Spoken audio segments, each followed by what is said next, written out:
আল্লাহ নবী বললেন ওয়ামান আসানি, আর যেই ব্যক্তি আমার অবাধ্য হয়,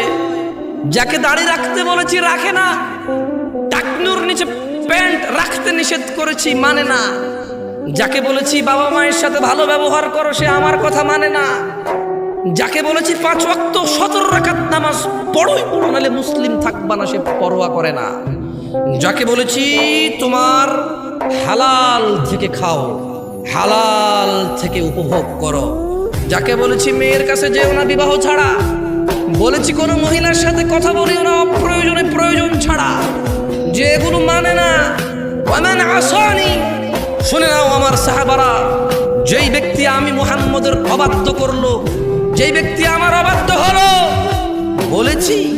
সলাতে আসতে, যাকাত দিতে, হজ করতে, সদ্ব্যবহার করতে, জমিনে নম্র এবং ভদ্রভাবে চলতে, বলেছি কোরআনুল কারীমের শিক্ষায় নিজেকে শিক্ষিত করতে, বলেছি আল্লাহ ভীরু হতে, বলেছি আল্লাহ যা পছন্দ করে তা পছন্দ করো, আঁকড়ে ধরো, বলেছি আল্লাহ যা অপছন্দ করে তা বর্জন করো, ঘৃণা করো,